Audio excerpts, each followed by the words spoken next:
나는 너를 애굽 땅 종되었던 집에서 인도하는 내 하나님 여호와니라. 그러면서 7절로 점프. 7절. 그렇기 때문에 너는 시작. 너는 내 하나님 여호와의 이름을 망령되게 부르지 말라. 여호와는 그의 이름을 망령되게 부르는 자를 죄 없다 하지 아니하리라. 근데 세 번째 계명, 내 하나님 여호와의 이름을 망령되이 부르지 말라. 이렇게 돼 있죠. 그래서 만되다 그 말은 헛되다 그 말이에요. 헛되다 이 말입니다. 헛되게 부르지 말라 이런 얘기인데, 그 이스라엘 백성들이 그 하나님의 이름에 대해서 굉장히 직접 호칭하는 것에 대해서 지금도 마찬가지로 터부시합니다. 마치 이제 우리나라로 말하면 조선시대에 우리 그 선조들이 그 유교 문화에서는 이의 어떤 어른들에 대해서 굉장히 존경의 표시로, 그리고 감히 어른들의 이름이나 어떤 그 존경하는 그 이름을 감히 호명을 못했죠. 그 이유는 존경과 경외의 표시로 이제 그렇게 했던 거죠. 예의죠. 똑같은 논리로 이스라엘 백성들도 하나님의 이름을 망대히 부르지 마라. 10계명의 3계명이다 보니까 이 말을 하나님의 존경과 경배의 대상으로서, 보세요. 존경과 경배의 대상으로서 그분을 우리가 어떤 태도를 취해야 되느냐라고 할 때 그분의 이름을 함부로 부르지, 그러니까 그분의 이름 자체를 부르지 않는 것이 존경과 경배의 대상인 하나님에 대한 예의요 태도였다라고 얘기를 했어요. 그래서 이제 그 이스라엘 백성들은 여호와라는 이름을 분명히 출애굽기 3장에 나오죠. 나오는데 이 이름 대신에 아도나이라고 합니다. 아도나이 이렇게 부르는, 요거를 이제 우리식으로 말하면 주님 그래요. 그래서 주님 그라고 불렀어요. 주님. 그렇게 우리가 생각할 때 여호와, 야훼 이렇게 부르지 않았단 말이에요. 왜 그랬다고 여러분? 그들은 하나님의 이름을 망대히 부르지 말라 요 말 해석을 하나님을 경외하고 존경의 표시로 그 이름을 부르는 것 자체가 존경과 경외의 방식이 아니다라고 얘기했다 그 말입니다. 굉장히 오해를 한 거죠. 이제 오늘 설교를 듣다 보면 이게 굉장히 오해된 이해였구나라는 걸 알게 되는데, 그럼 여러분께서 이거를 너는 내 하나님 여호와의 이름을 망대히 부르지 말라. 여호와는 그의 이름을 망대히 부르는 자를 죄 없다 하지 아니하라는 것에 대해서 이스라엘 백성은 왜 이런 해석할 수밖에 없었는가? 그 근거의 본문 중에 하나가 레위기 24장이에요. 열어볼까요? 24장. 그냥 여기 PPT를 봅니다. 시간 없어요. 24장. 결과만 써놨어요. 시작. 여호와의 이름을 모독하면 그를 반드시 죽일지니 온 회중이 돌로 그를 칠 것이니라. 거름이든지 본토이든지 여호와의 이름을 모독하면 그를 죽일지니라. 죽여야 돼요. 하나님의 이름을 모독하는. 근데 이 앞에 있는 내용은 이제 그 유대 여자와 애굽의 남자가 결혼했는데 그 사이에서 이제 어떤 그 자녀가 태어났는데 이 자녀가 그 어떤 그 싸우는 과정에서 하나님의 이름을 좀 이렇게 모독을 한 거예요. 그거에 대해서 하나님께서 대중 앞에 불러가지고 공식적으로 이렇게 돌을 쳐 죽이라 이렇게 나온 겁니다. 그 내용인데요. 요거를 그럼 도대체 이렇게 하나님께서 왜 3계명에 여호와 이름을 망령되이 부르지 말라라는 얘기를 하셨으며 이 말의 본 의도와 뜻이 무엇인가라는 걸 찾아가야 되거든요. 찾아가려면 하나님의 이름이 주어진 상황, 배경, 그 내용으로 구체적으로 들어가셔야 돼요. 그래서 거기에 가보면 왜 하나님께서 여호와의 이름을 망령히 부르지 말라라는 하셨는지가 답을 찾을 수 있는 겁니다. 이 말의 1차적이고 본질의 뜻을 가려면 이게 이제 그 출애굽기 3장에 나오죠. 참 여호와라는 이름 등장해. 한번 여기 있습니다. 출애굽기 3장. 시작. 모세가 하나님께 아뢰되 내가 이스라엘 자손에게 가서 이르기를 너희의 조상의 하나님이 나를 너희에게 보내셨다면 그들이 내게 묻기를 그의 이름이 무엇이냐 하리니 내가 무엇이라고 그들에게 말하리까. 이거 여러분 우리가 출애굽했죠. 잘 이해 가시죠? 이때 당시 설교 기억나시죠? 예. 이때 당시 신관이란 말이에요. 신관이라서 당시에 모든 신의 이름이 있는데 모세도 마찬가지로 하나님께서 당신을 계시하시면서 이스라엘 백성한테 가면 이스라엘 백성도 이미 신관에 익숙하단 말이에요. 애굽의 신관은 신의 이름이 있어요. 당연히 그러니까 애굽의 백성들에게 가서 하나님의 신의 이름을 구체적으로 거명을 해서 그들에게 소개를 해야 되니까 당신의 이름 내게 가르쳐 주세요 이렇게 나온 거란 말이에요. 그 다음에 15절 시작. 하나님이 또 모세에게 이르시되 너는 이스라엘 자손에게 이같이 이르기를 너희 조상의 하나님 여호와 곧 아브라함의 하나님, 이삭의 하나님, 야곱의 하나님께서 나를 너희에게 보내셨다 하라. 이는 나의 영원한 이름이요 대대에 기억할 나의 칭언이라. 여기 칭언이라 그 말은 그 우리 지금 그러니까 여태 당시 기억나시나 모르겠네요. 그 이름이 거룩히 여김을 받으시오며 할 때 그 마태복음 산상수훈에서 주기도문 설교할 때 요 칭언은 내가 이성계를 예를 들어서 설교를 했죠. 이성계라고 우리는 부르지를 않죠. 뭐라고 부르었다고 그랬죠? 태조 그렇게 부르죠. 태조. 백성들은 태조라고 부르고 이성계라고 부를 수 있는 사람 자녀밖에 안 된다고 그랬죠? 기억나시나요? 기억나셔야 돼요. 이게 관계란 말이에요. 이게 관계. 구약은 왕과 백성의 관계고 신약은 부모 자녀의 관계다라고 얘기를 했죠. 그것이 이제 요한은 거룩히 여김을 받으시오거나 설교할 때 제가 기억하셔야 돼요. 이 칭호는 우리식으로 말하면 여기 그 태조에 해당하는 거, 태조 이성계가 아니에요. 예를 들어서 하자면 그런데 여기 본론은 뭔가 하면 하나님께서 여호와라고 하는 이름이 나는 스스로 있는 자 그 말 아니에요. 나는 스스로 있는 자 그 말인데 요 말이 이름이 아니죠. 이거는 이름이 아니에요. 하나님의 이름이 아니에요. 이게 무슨 이름은 명사여야 되는데 요건 하나의 그냥 그 우리식으로 형용사란 말이지. 형용사 쉽게 얘기해서 명사가 아니고 하나님의 여러 성품 중에 하나를 우리에게 얘기하신 거란 말이죠. 근데 우리는 여호와 그럼 전부 다 하나님의 이름인 줄 알고 있는데 하나님이라는 존재는 들어보십시오. 속성인데 하나님은 무한하신 분이죠. 무한하신 존재가 이름이라고 하는 성격상 이름은 그 존재고 그 인격이고 그 성품이란 말이에요. 그러니까 이름 속에 뭐 그 존재가 다 들어가 있는 거고 그 성격과 인격이 다 들어가 있는 거죠. 들어가 있는 것을 하나로 딱 표현하는 호칭이 이름이란 말이죠. 그런데 하나님이라는 분은 이런 존재나 인격이나 성품을 하나로 딱 우리가 호칭할 수 있는 그럴 수 있다 없다. 그게 안 된다고. 왜 그렇다고? 하나님은 무한하시기 때문에. 그래서 하나님께서 여호와라고 하는 부분적인 당신의 인격과 존재와 성품 우리에게 소개해 준 게 여호와다 그 말이에요. 그러니까 이름이면서도 사실은 완전한 이름이 아닌 거죠. 그래서 성경에는 하나님의 이름이 한 40여 가지가 등장을 해요. 구약에는 주로 여호와고 신약에는 주로 하나님 이름이 뭐라고 그랬었습니까? 예전에 제가? 네? 그렇지. 예수고. 구약은 대표 이름이 여호와, 신약에는 예수. 여호와는 나는 스스로 있는 자인데 구원하시는 하나님을 얘기할 때 한 거고 신약 예수는 뭐라고 했죠? 내가 저희의 죄를 자기의 백성을 저희 죄에서 구원할 자, 그게 예수란 그런 의미라고 그러죠. 그게 이런 식으로 이름 자체를 어떤 특정한 어떤 그 상한을 가지고 계시하셨다 그 말이에요. 할렐루야. 그런데 구약에서 여호와의 이름을 주실 때 그럼 어떤 배경하에서 말씀하셨느냐라는 게 굉장히 중요하다 그랬습니다. 이것이 하나님을 망령되이 부르지 말라 할 때, 그럴 때 난 너희 조상이 하나님인데 너희 조상 아브라함과 이삭과 야곱에게 여호와 하나님이었다 그 말이거든요. 그 말은 이 너희 조상과 내가 내 이름을 얘기했을 때 내 이름을 걸고 너희 조상하고 언약을 맺었다 그 말이에요. 언약. 어떤 언약을 맺었느냐?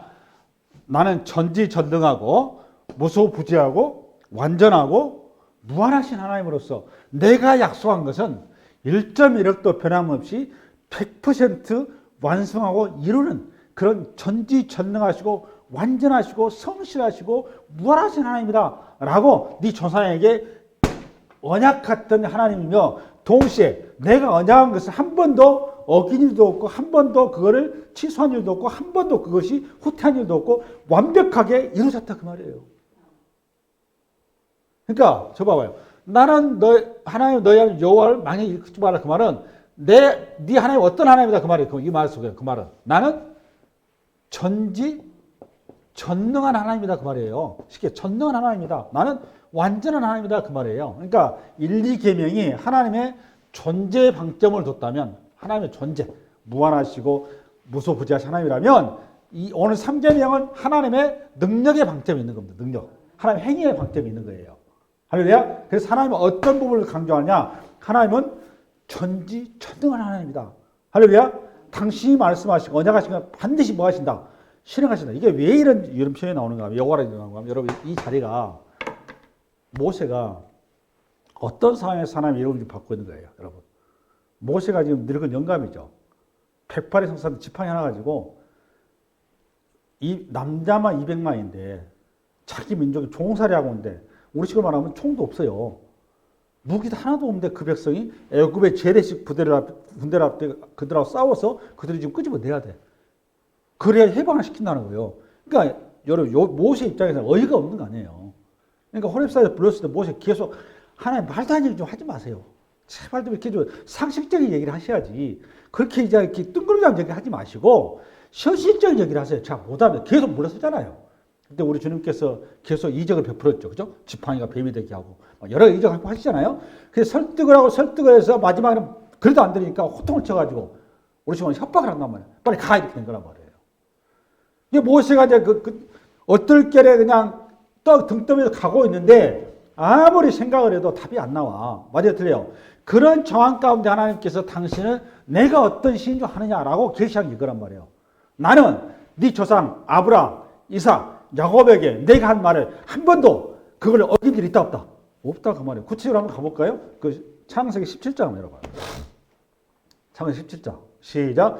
아브라함이 99세 때에 여호와께서 아브라함에 나타나사 그에게 이르시되 나는 전능한 하나님이라 나오잖아요. 나는 전능한 여호와를 쓴 거란 말이에요.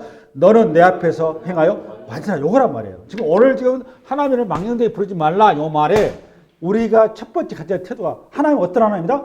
전능한 하나님이고 하나님은 완전하다는 거예요. 그런데 지금 여기 이 상황에서 아브라함이 완전했어요? 안 했어요? 안 했죠. 어떤 상황인가 하면 아브라함 100세에 이삭을 낳죠. 근데 아브라함이 중간에 10년 지나서 자식이 없으니까 아들이 안 주니까 하나님 앞에 나 아들 준다는 근거 좀 대라고. 나 소원이 없어. 지금 내 마누라 지금 늙어서 도대체 아이를 낳을 수 있는 상황도 아닌데 아들 준다고 그러세요. 그 영수증 우리 식으로 말하면 계약 써달라고 그래. 해프라고 그냥 한 거 아니에요. 내가 반드시 내 목숨을 걸고 너한테 뭘 주겠다. 약속을 주겠다. 한 거 아니에요. 근데 아브라함이 그 목숨을 걸고 한 약속을 아브라함이 지켰나요? 안 지켰나요? 안 지켰단 말이에요. 하나님을 도와준답시고 자기 나름대로 뭐 잔머리를 굴려가지고 세컨드를 얻어서 이스마엘을 낳아버렸어요. 하나님께서 시간 속에 지난 다음에 아브라함을 찾아오셔가지고 좀 하시죠. 야, 너하고 나하고 뭐 했어요, 여러분?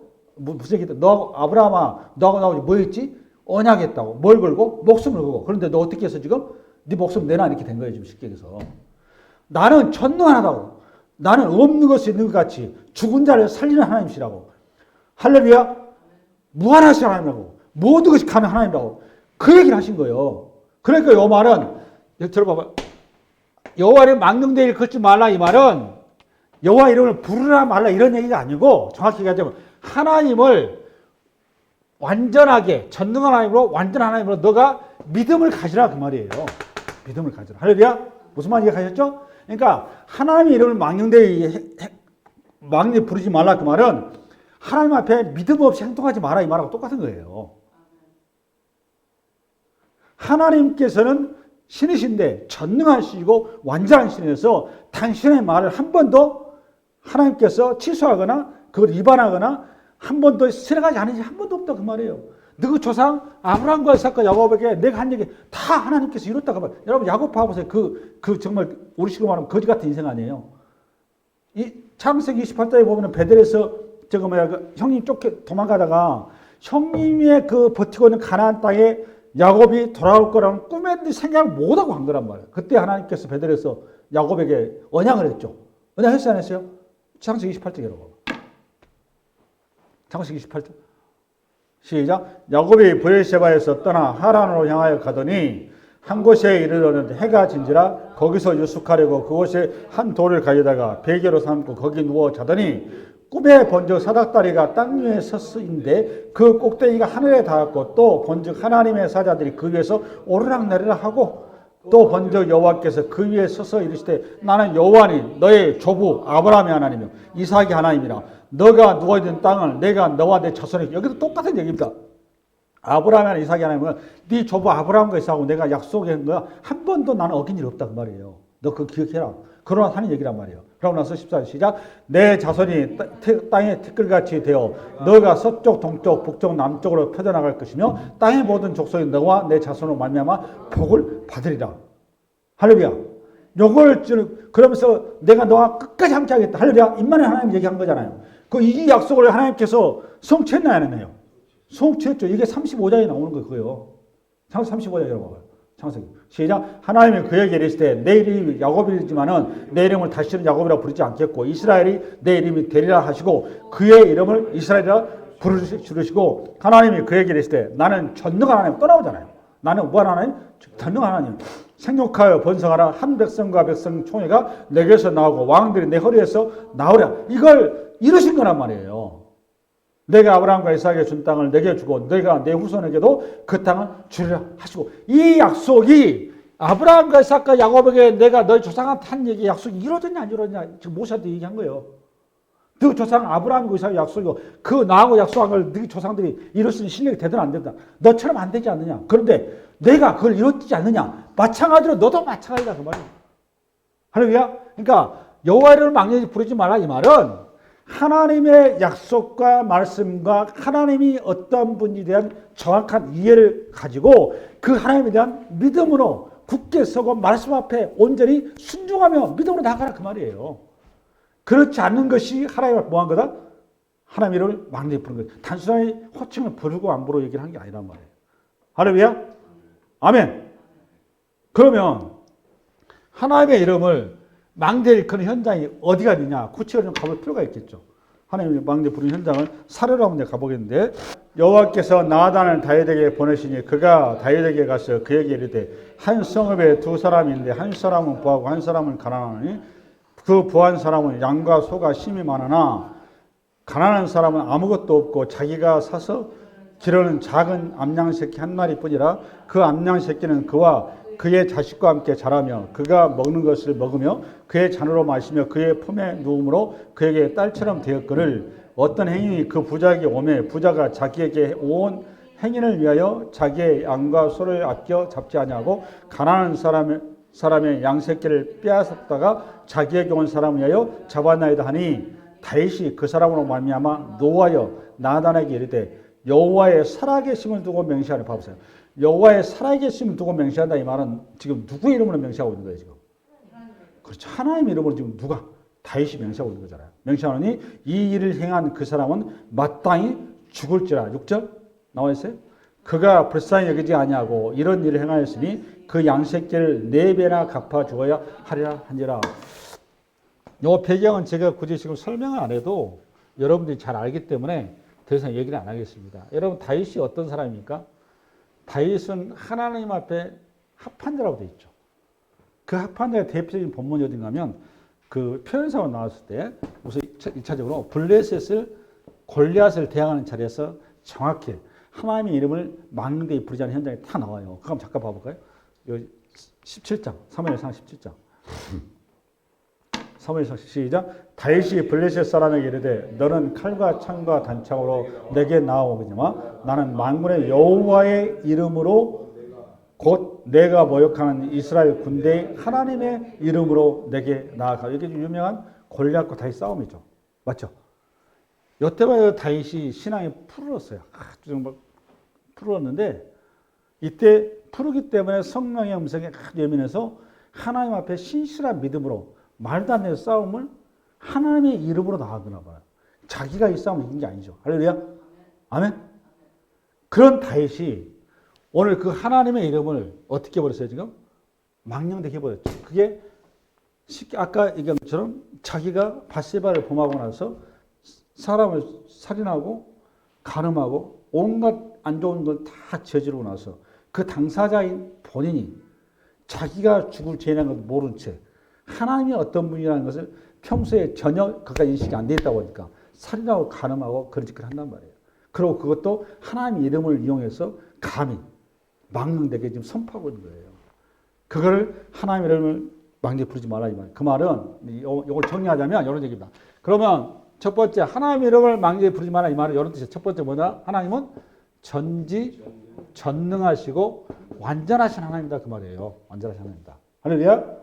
그 하나님이 그럴 때 이 하나님 어떤 하나님이냐? 우리에게 찬송 받으셔야 되고 감사가 받으셔야 되고 영광을 받으셔야 되지. 이 하나님이 부족하셔가지고 우리의 불평과 불만과 염려와 어떤 그 불충분한 그런 대상이 하나님이 아니어야 된다 그 말이에요. 할렐루야. 그래서 여러분 시편에 보면 끊임없이 하나님에 대해서 뭘 기록하냐면 송축하라 찬양하라 그 이름을 계속 나오죠. 그게 왜 그러는가 하면 여호와 이름을 막연히 부르지 않는 신앙인의 태도가 그거란 말이에요. 시편 113편 한번 열어봐요. 시작. 할렐루야. 여호와의 종들아 찬양하라. 여호와의 이름을 찬양하라. 이제부터 영원까지 여호와의 이름을 찬송할지로다.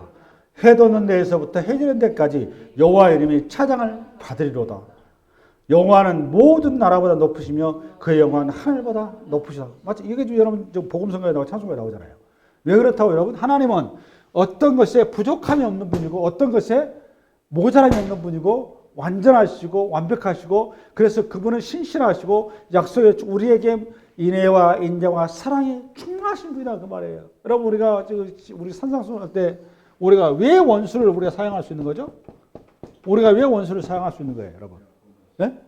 하나님의 성품 때문에 사랑할 수 있는 거란 말이에요. 하나님 어떤 하나님입니까? 우리가 원수에게 짓밟히고 우리가 원수에게 피해를 받아도 우리가 짓밟혀지고 피해를 받는 이런 부분이 우리에게 손해가 나지 않는다라는 거예요. 왜 그러는 거죠? 하나님은 부족함이 없는 전혀 모자람이 없는 분이어서 우리의 어떤 부족함이나 모자람과 못남과 어리석음과 우리의 모든 약함을 전부 다 믹스해서 전국적으로 선하게 완제품으로 완성하시고 복되게 세우신 하나님이기 때문에 원수마저도 우리가 사랑할 수밖에 없는 이유다 그 말이에요. 이 하나님 성품으로 얘기하자고 그랬어요. 그래서 우리가 관용할 수 있는 것이고 그래서 우리가 용서할 수 있는 것이고 그래서 우리가 누구보다도 평안할 수 있는 거예요. 그게 뭐에서 나온다고 여러분? 하나님의 성품 중에 하나님의 이름을 막연히 부르지 말라는 그 말씀 3계명에 대한 정확한 이해가 있으시면 하나님은 전지전능하시고 완전하신 분이라는 거. 내 필요와 내 욕구와 내 어떠한 것도 그분 안에서는 완벽히 해결된다는 이 믿음이 있는 자는 그런 길에 설 수 있다는 말이에요. 할렐루야. 아멘. 그래서 여러분 하나님의 여호와를 막는데 일컫는 가장 대표적인 행위 중에 하나가 뭔가 하면 우상 숭배인 겁니다. 우상 숭배. 이 신명기 18장이라고. 신명기 18장. 지금 쉬워요? 봅시다. 앞으로 봐. 앞으로. 너는 내 하나님 여호와 앞에서 뭐하라? 그러니까 하나님 앞에서 뭐하라고 여러분? 완전하라. 이 완전하라 그 말이 무슨 뜻이라고 했어요 여러분? 하나님을 온전히 믿으라 그 말이란 말이에요. 하나님을 온전히 믿지 않을 때 어떤 현상이 벌어진다고 여러분? 자꾸 우상을 섬긴다니까. 내 필요가 하나님으로부터 충분치 않다고 생각하는 거잖아요. 내 염려와 근심과 걱정이 하나님으로부터 완전히 해결이 안 된다고 생각하니까 내 염려와 근심과 필요를 해결해 줄 수 있는 새로운 신, 그 신을 찾아가는 게 우상 숭배 아니에요. 그래서 여기에 너는 내 하나님 여호와 앞에서 완전하라. 이 말을 왜 하셨느냐? 그 뒷절 보면 알아요. 14절 시작. 내가 쫓아낼 이 민족들을 기력을 말하는 자나 점쟁이의 말을 듣거니와 내게는 내 하나님 여호와께서 이런 일을 용납하지 않냐. 이거 우리가 자꾸 점쟁이 찾아가는 거예요. 여기 그저 무당이 크리스찬으로 이렇게 이제 바뀌셔가지고 간증하신 분이 있더라고. 아주 지금 접신무도인데 센 무당이에요. 근데 이분이 이제 예수 영접하고 완전히 개종을 해서 이제 하나님 섰는데 이분이 간증하다 말고 교회 장로들 권사들 너무 잘한대. 왜 그러냐고 그랬더니 많이 오신대. 자기한테. 걔 너무 잘한다는 거예요. 여러분 장로 권사가 뭘 거예요? 목사도 한 것 같더라고 얘기 들어보니까. 왜 그렇다고 여러분? 이미 그분들은 직책은 목사가 장로 권사할지 모르겠지만 하나님이 어떤 속성을 지금 완전히 대지 않는 거죠? 전지전능하시고 완전하신 하나님. 내 필요가 부족한 거예요. 하나님으로. 내 염려와 근심과 걱정이 하나님으로 해결이 안 되는 거예요. 그러니까 새로운 신을 찾아간 거죠. 그게 우상숭배. 하나님께 제일 싫어하는 거예요. 그게 하나님의 이름을 막는 데 일컫는 행위다 그 말입니다. 그 말을 얘기한 거다 그 말이에요. 할렐루야. 아멘. 이스라엘 백성이 이 죄를 제일 많이 짓습니다. 그래서 이걸 잘 써놓은 게 에스겔서 36장에 나와요.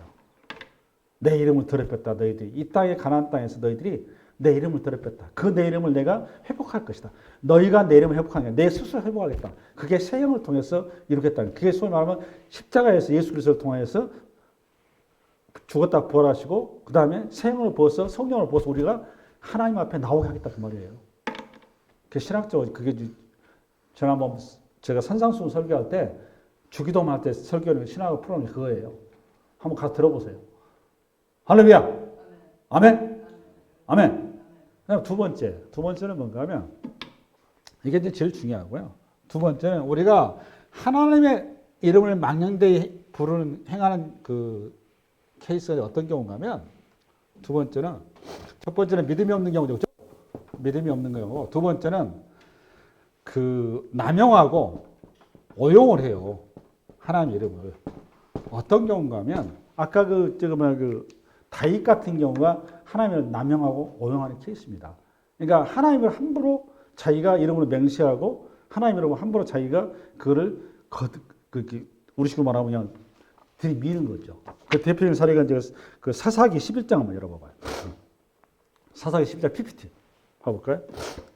봅시다. 시작. 이에 여호와의 영이 입다에게 임하시니 입다가 길르앗과 므낫세를 지나서 길르앗의 미스베에 이르고 길르앗의 미스베에서부터 암몬 자손에게 나아갈 때에 그가 여호와께 소원하여 이르되 주께서 과연 암몬 자손을 내 손에 넘겨주시면 내가 암몬 자손에게서 평안히 돌아올 때에 누구든지 내 집 문에서 나와서 나를 영접하는 그는 여호와께서 돌릴 것이니 여호와께 돌릴 것이지 내가 그를 번제물로 드리겠나이다. 여러분, 근데 이게 참 슬픈 게, 그러니까 이게 지금 입다가 왼손잡이죠? 소송인 걸로 알고 있는데, 이게 어떤 배경이 좀 있는가 하면, 이때 당시에 자녀를 신 앞에 제물로 바치는 하나의 이방신의 습성이죠. 이게 지금 이스라엘 백성 가운데 이미 인식 가운데 지배하고 있다는 것을 그만 눈치채셔야 됩니다. 그러니까 우리가 지금 봤을 때 말도 안 되는 얘기 하는 거잖아요. 뭐 사람을 바친다. 인신제사가 당시에는 그냥 보편화되어 있던 이방 신앙, 바알, 암몬 신앙, 그 몰렉 신앙 다 보편화되어 있거든요. 이런 인식세계가 이미 깔려 있는 거예요. 그 배경에서 보셔야 돼요. 그래서 지금 입다가 부름받아가지고 성령이 감동해서 성령께서 너를 통해서 내가 지금 암몬 족속을 징벌할 거니까 나 믿음을 가지고 암몬 자손을 가서 물질을 된 거란 말이에요. 근데 입다가 느닷없이 요 성령의 하나님의 말씀 앞에 여기에 지금 우리식으로 말하면 온전한 순종이 안 된 겁니다. 온전히 믿음이 안 된. 그러니까 오히려 내기를 한 겁니다. 하나님의 그 말씀이 진짜 맞는지 안 맞는지 내기를 합시다. 정말 하나님 말씀이 맞다면 내가 승전고를 올려가지고 내 승전고를 올려서 나한테 첫 번째 나에게 오는 사람은 인신제사 드리겠습니다. 이 얘기 한 거예요. 엉뚱한 얘기 한 거거든요. 쉽게 이걸 우리식으로 말하면 이걸 뭐라고 하라고? 이걸 소원했다 그러죠. 요걸 우리식으로 하나님의 이름을 한 거란 말이에요. 입다가. 이런 거 하나님 뭐를 지금 하나님의 이름을 남용하고 오용한 케이스다. 그 말이에요.